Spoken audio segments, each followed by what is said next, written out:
This is the Real Estate Investing 365 podcast, your go-to source for real estate investing strategies so you can start living the life you want and get where you want to go. With your host, Justin Hanna. All right, everybody, welcome to the show. This is another episode of Real Estate Investing 365. I got Nick Guilioni with me today. He's a California investor and does a lot of his investing out of state. Nick, how's it going?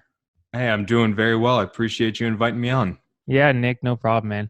Hey, so before we get started, let's just have a quick history of you. Where do you live now? What do you do? Where do you like to invest in? Yeah, so I grew up in Southern California where I met the love of my life. Ended up tricking her into moving up to the Bay Area here in the last year or so.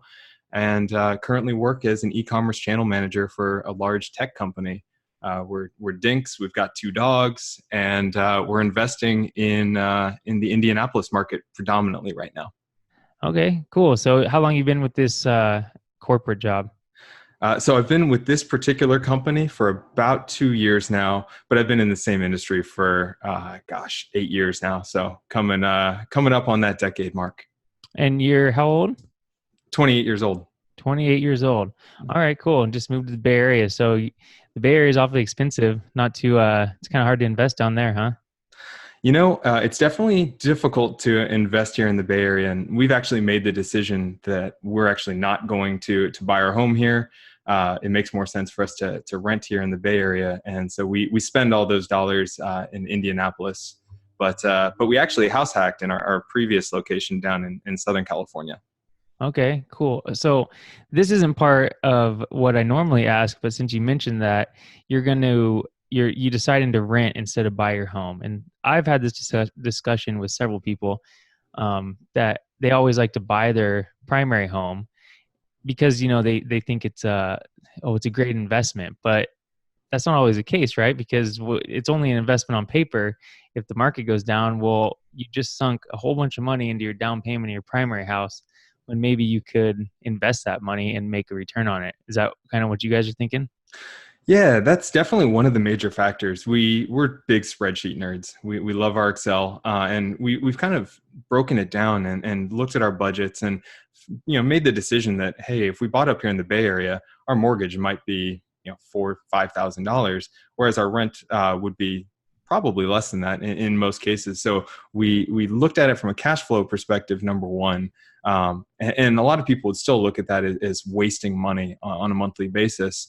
But truthfully, we haven't earned the right in a lot of cases to settle down and really plant some roots because we move around pretty often. Our careers have been really on the upward trajectory over the last couple of years, and they've moved us around, and that's the reason we're up here in the Bay Area. So truthfully, it's a variety of factors. One is obviously flexibility, and the other is just the ability to actually see a decent return on our money. Yeah, no, that's smart. That's good. That's kind of what I like to do too. We're selling our house, our primary house, and I told my wife we're gonna rent for a while for the next couple of years because I just want a rent payment and I want to take all my equity and just buy more rentals. So it's a hard sell with the family though. Just watch out. Yeah, no, that's true. I understand, but I think I got her brainwashed to follow me where I want to go. So cool. So what got you started in real estate to begin with? You're a pretty young guy. What got you started? Yeah, truthfully, I was listening to some tech-related podcasts for my career, actually, and heard about one guy that was on there that had a different podcast and started listening in and learned a little bit about rental real estate. And that kind of moved me down the path. I expanded, found the Bigger Pockets podcast and learned about house hacking. And so that's actually how we got started. About a week before we were going to get married, this was just under 3 years ago, I asked my wife, hey, do you think it's going to be too much if we go check out a house? And she rightly told me that yes, it was going to be a little too much. And so we ended up going on the honeymoon, came back, and the house that we'd been looking at, this really rare house hack opportunity in Southern California, had dropped into our price range. So went and checked it out, and my wife hated it, but understood that it was probably the right decision in the long haul, and we ended up buying it. Okay, great. So for the listeners, what do you mean by a house hack? What does that mean?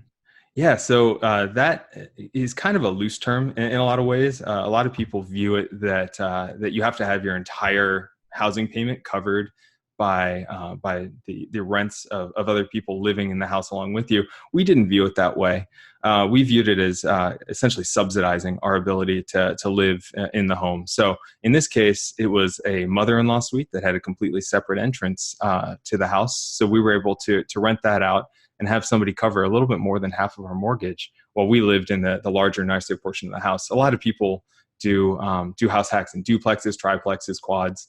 But this was a little different. Down in the part of Orange County we were living in, there weren't a lot of multifamily options. So this was kind of a rare opportunity. Okay, so that little house hack duplex type thing, you still have that right now? I do. It's actually rented out both the upstairs and downstairs now. So if any of your listeners happen to be in Orange County looking for a house hack, you let me know, because I got a good one for them, and it's been well taken care of.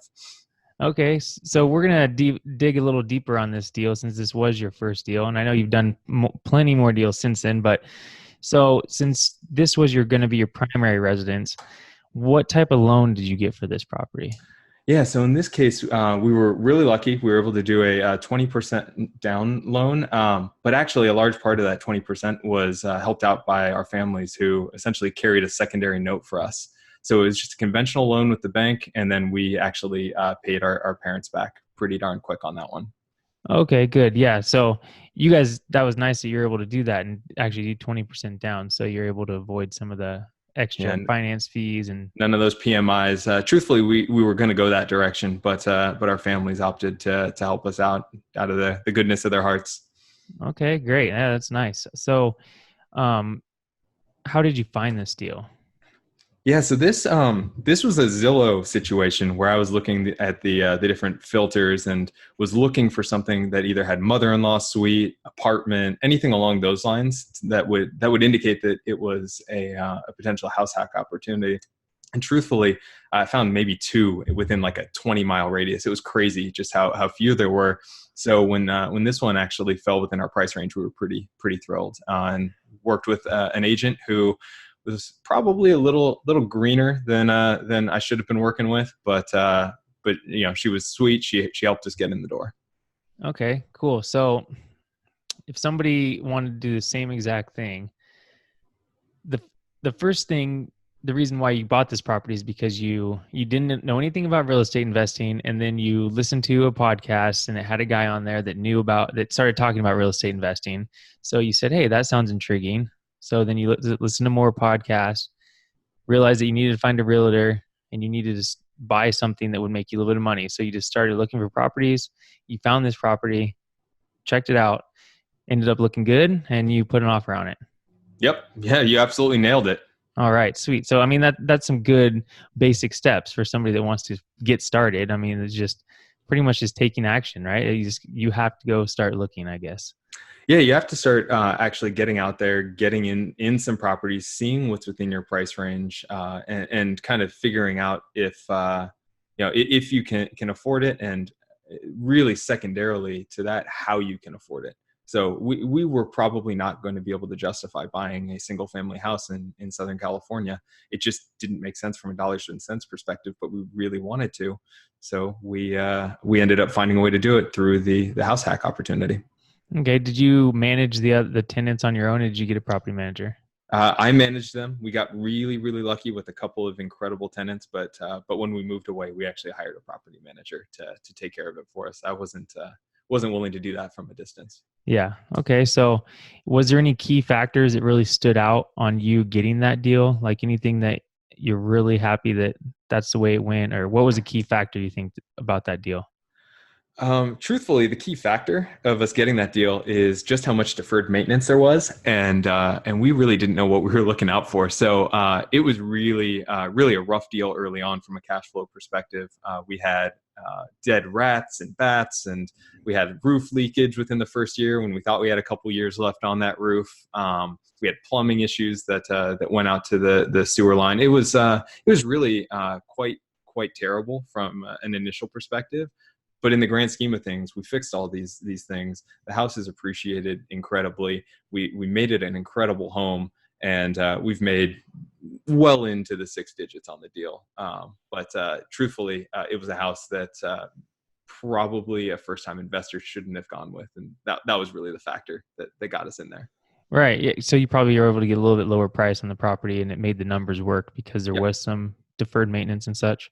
Absolutely. Okay. So, and what was a mistake that you made on the property, if there was any? Yeah. The number one mistake was actually, and this is where our agent, being a little green, probably hurt us. We knew that there were some rodents in the house, and we were informed that when they tented it, which is pretty common in Southern California on every sale, that the rodents would be dealt with.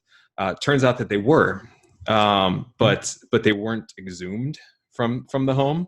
So things started to smell a little funky after a couple weeks after we moved in, and so that was not a cheap remediation. Oh man. Yeah, but overall, once that was all behind us, it was tough. It was really hard on a young marriage. But once we got past that, it just made us stronger, and now we know we can tackle whatever. Yeah, no, that's great. I mean, the main thing is that you got going and you got your first deal. And if you didn't get that first deal, you might not have moved on to all the other stuff you've done, right? So yeah, that's great. Speaking of all the other stuff that you've done, where are you now? How many deals have you done? How many units do you have? Kind of give an overview. Yeah, so in total, I've done 8 deals. Currently have acquired 45 doors, which I've all done in the last 2.5 years since I bought that single family home or the house hack I was telling you about. The majority of the homes, 43 of them, 43 of the doors, are out in Indianapolis, where I've done a variety of different strategies to pick them up. My first one was actually a turnkey, which really helped me get my foot in the market. I've done a couple of burrs in there, but then I've also done a variety of different portfolio acquisitions. It really seems to be an inefficiency in the market, and have been able to really utilize seller financing to explode my growth in ways that just wouldn't have been possible if I was using traditional financing methods. Okay, wow, that's 2.5 years and 45 doors. That's awesome. Not a lot of people can do that, so that's pretty cool. So I'm going to unpack that a little bit here. You decided to go to Indianapolis. How did you stick on Indianapolis? Well, a couple factors played in there. Number one was actually that initial podcast that I found in real estate really talked a lot about Indianapolis, so that got my mind turning there. I've got a couple family members out there, which is pretty cool to get to go out there and see family when I go and visit my properties. And then third is affordability. From a rent to value ratio, it's just an absolutely incredible market. If you are able to buy right, you can well exceed the 1% rule that's talked about pretty often on the different forums like Bigger Pockets, even into the 1.5-2% if you buy right and are willing to really put some work into the property. What do those rules correlate to? Yeah, so when you're talking about the 1% rule, that is the rent divided by the value of the property. So generally speaking, they say that you'll be at least better than cash flow neutral if you're at the 1% rule. Now that's a rule of thumb. Obviously, do your due diligence before purchasing a home, but that's a quick way of doing an analysis. For instance, if you were to buy a $75,000 home out in Indianapolis, you could expect about $750 or more a month per rent. Yes, that's correct. Yeah. All right, sweet. So you decided to go out to Indianapolis. Did you have any experience? You didn't have any experience doing long distance real estate investing. So how did you start to learn about that? Trial and error. A lot of podcasts, a lot of the Bigger Pockets books. Truthfully, I'm an avid podcast listener. That's probably where I get the majority of my learning. And so ended up having several relationships with multiple property management companies out there, multiple agents, because for a variety of reasons they didn't work out, but have finally settled on a couple that really work. And truthfully, I've learned from a lot of great people. I post on Bigger Pockets just about every day. I get to ask the questions. I get to answer the questions, which helps me to go and learn and research more. So truthfully, it's one of those. I'm one of those people that's going to jump in with 2 feet. I'm not going to dip my toe in the water, and have definitely made my mistakes, have taken my licks. but have obviously been moderately successful in the last 2 years or so. Okay. So you're finding these deals with agents or direct mail, or how are you finding them? Yeah, so actually, all of these have either been MLS deals or they've been through an agent. The burrs that I've done out there have all been on the MLS. Not necessarily the most efficient way to find burr properties, but it's worked pretty well for me. Wholesalers generally have better pricing, but you're not getting that handheld experience, which at a distance can be useful. And then the other piece that's really helped to explode my numbers is the portfolio acquisitions, which generally speaking actually aren't listed on the MLS. Those are generally pocket listings from agents, and closed on several of them over the last couple of years. And the reason I keep getting more of them is because I prove I can close. I prove that I can come with creative solutions, and have a couple of agents who actually come to me first now with portfolio options, because they know, hey, Nick will at least give a fair offer. He'll try and make it work for everybody. It might not happen, but you know what? If Nick says it'll happen, it'll happen. Okay, great. So I hear you do have a pretty sweet story about one of those portfolio deals. First, explain what a portfolio deal is and what a pocket listing is. Yeah. So a pocket listing is an opportunity or a deal that an agent has that hasn't actually listed it out on the market. So they generally will hold it for certain buyers that they believe are more likely to close. There are a variety of reasons why they might do that, whether there are tenants in the properties that they don't want to spook, or it's just a weirder deal that might not make sense on the broader market. And I think you asked what a portfolio is as well. Mm-hmm. That is essentially, what I've built up over the last couple of years. We've talked about the 45 doors. That's my portfolio. So it's a collection of properties that that aren't necessarily, but could be apartments. In this case, it was a bunch of singles, doubles, and one triplex that are all being sold in one lot versus one by one. Okay, so tell me the story about, pick one of the portfolio deals you've done and tell me a story about it. Yeah, so I'll tell you about my most recent deal. This was kind of the cherry on top of my career so far. It was actually a 32-unit deal that was made up of 19 properties. I went in with a partner, and we ended up purchasing it for $2.2 million. They ended up taking down 7 of the doors through traditional means, and I took down the remaining 25. And I was actually able to negotiate with the sellers to have them carry 100% of the note for my piece. So that was $1.6 million. And the way I closed it was such that at closing, we closed just after the start of the month, which meant that there were prorated rents, there were tax prepayments, things along those lines, so that I actually received a check for over $30,000 at closing, and got 25 doors. So it was a pretty darn cool deal from my perspective. So you got a deal for free, kinda, no money down, and they actually paid you. So they paid you 30-something grand to take this deal. Yep, pretty much. Now, I did have to put that money back into the deal a decent amount, but yeah, I literally walked away with the deal with nothing out of pocket, because I was able to be creative and work with the sellers to find a solution that made sense for them. Okay, so this was a pocket listing from a agent. Yep. So this was actually an agent I'd closed a previous portfolio with. Okay. So how did you even bring it up to the sellers? Did you bring it up to them, or did they offer, or how did you get the 100% financing from the sellers? Oh no, that was definitely not offered. that took a little bit of negotiating from my side. What you have to do is you have to put yourself in their perspective. There aren't very many buyers out there that are able to take down 32 doors at one time when it's not like an apartment complex where it's not easy to finance. So in this situation, I had to look at it from their side, and the way they needed to see it was they needed a certain amount of money to pay off the mortgages, and so they needed X amount of cash to close the deal. So if I came in with a partner and they were traditionally financing, that looked like cash from the seller's perspective. So there weren't, like I said, there weren't too many people that could take down a deal like this. And there are really no banks that I've found that are really willing to finance on something like this. So it was an older couple.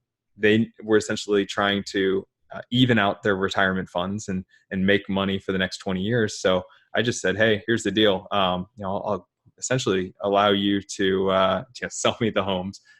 20 years, I'll pay you $12,000 a month, and then we're free and clear. Okay, so you amortize it over the 20 years. Yep. So that's essentially their retirement. Okay, that's great. And your partner that you bought the deal with, they were okay with them having to put down their chunk of money and then you getting it for free?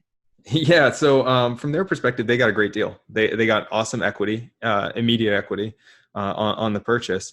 So from their side, they didn't find the deal. They were just they were somebody who was looking to get into real estate, but didn't necessarily have the time or energy to go find deals like this. So this was a great deal for them. They're going to make an immediate return in the double digits. And it was a win for them. It was a win for me. And the seller got what they were looking for, which is even cash flow, which as real estate investors, we all know that there are definitely some ups and downs. One month you'll be doing great. And then the next month you'll have a roof go out. Yeah. So how'd you find this partner? Was it a longtime friend or somebody you worked with or? Yeah. Longtime friend. Okay, great. Yeah. So you have property managers on this deal, I would assume. So actually have a fantastic property manager out there. Helped him just about 9 months ago, open up his doors. He's an agent out there, and we were both complaining about this other property management company. He said, "Hey, I think I can do it better." And I said, "You know what? I think you probably can. You got some hustle. You're not fat and happy, kind of like this other company." And so actually moved all my properties over to him. We helped to align incentives a little better than most property management companies are set up, and he's absolutely killing it. He set a goal to have 100 doors by the end of this year, and I think he's up to like 150. He's going to blow his number way out of the water. Oh, that's cool. Yeah, that's kind of the type I like to look for too. Is like sometimes the established companies are the ones to go with because they have their systems in place and everything, and they've experienced a lot. But at the same time, like a new agent, if you find the right one, they're real hungry. They haven't got deals, so they want to work their butt off to really make stuff happen. So sounds like that's how it worked out for you. So Absolutely. That's awesome. I won't claim that there haven't been growing pains, but this guy hustles. So yeah, if you guys need a recommendation, don't hesitate to reach out. Oh yeah, no problem. I mean, if you want to, what's his name? What's his company out there? Yeah, so his company is Mowdy & Co. His name's David Mowdy. He's absolutely amazing, great investor, agent, and property manager. All right, so there's a little plug for David out there. So do you have criteria for deals that you like to stick to or anything that you go by, or is it just anything that makes money? Yeah, I'm definitely looking and changing my criteria actually over time.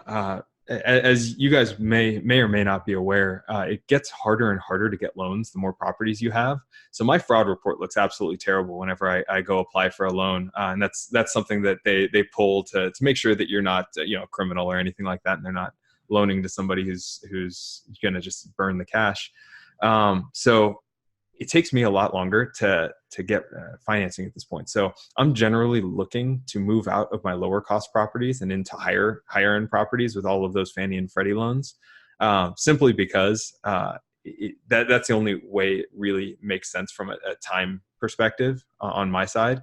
Like to move up into over $100,000 homes within the Indianapolis market, all within the 1%, or rent to value ratio or higher, like we were talking about. And in the long term, actually looking to move up into the apartments. I think that's a nice consolidation, but generally I'm moving up in class. I started kind of in the C+, B- range, and over time have been moving up more towards the B+, and even the A- range, and liking the tenants that I'm getting there a little bit more. Yeah. Okay. So, like per door profit, do you have a goal for that, or a cash on cash return goal? I probably should. At this point, what I'm trying to do is be at minimum cash flow neutral, and in a lot of cases have the seller carry the note. So generally speaking, the notes are going to be a little bit more expensive when I do that. but in the long term, as long as I'm breaking even, once you take into account vacancy, repairs, capex, all of those factors, that's really what I'm looking at. And generally speaking, I'm doing significantly better than that in the $100, $200 a door range.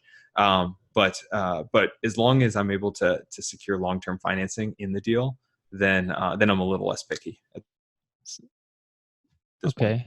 Yeah. So as long as it meets, and you can pay for all your expenses, Yep. you're kind of planning on, the debt pay down Yep. of the notes, and that's kind of how you're going to gain your value and Yep. appreciation over time.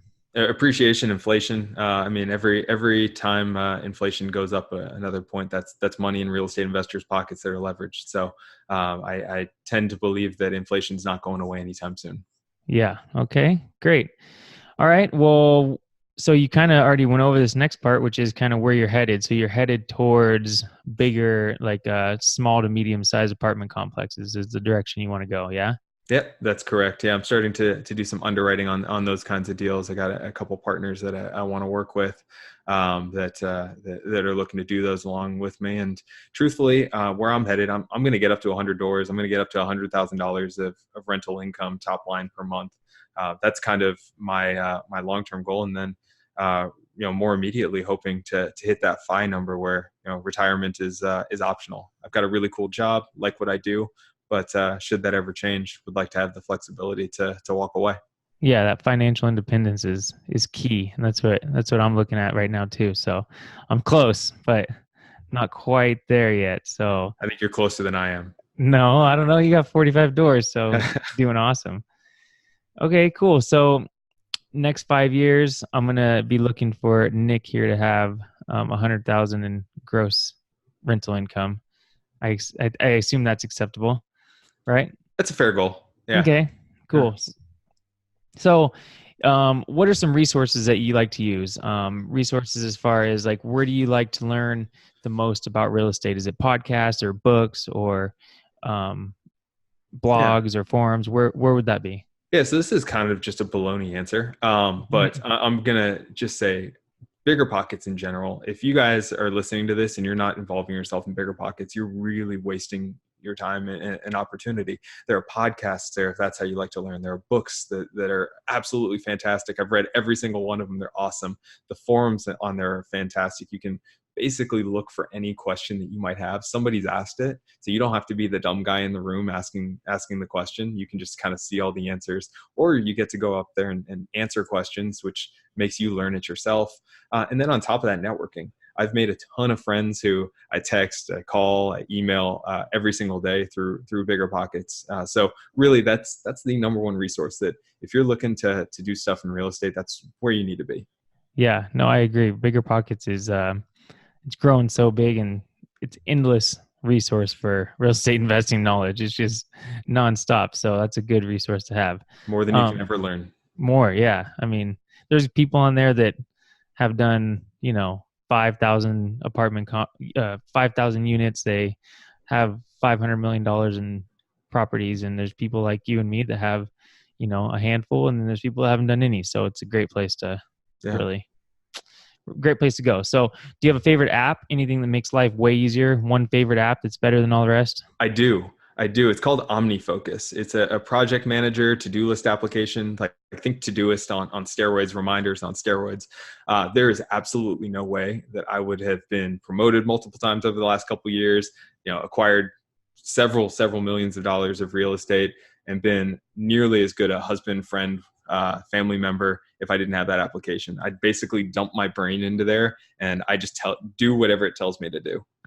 What was that called again? OmniFocus? OmniFocus. I'm going to download that thing tonight, because that is a struggle I am dealing with right now with everything we got going on. And I'll plug David Sparks right now. His Max Sparky. This is one complex application. So he does like a big training on it, and you can buy how to actually use it effectively and really dump your brain effectively. It really helped to allow me to sleep at night, honestly, because I was constantly waking up with things I needed to get done. I don't need to do that anymore because my brain has already been dumped. Yeah. Wow. Okay. Well, that sounds like a great app. Check it out. Okay. What's some best advice you have for somebody just getting started in real estate? Yeah, it's two kind of related things. Essentially have reserves, have more than you think you're going to need. Things are going to go wrong, particularly in your first deal. Even in your second and your third, eventually it starts to even out, and the cash flow from one kind of helps you with the others. But things are going to go wrong. Be prepared for it.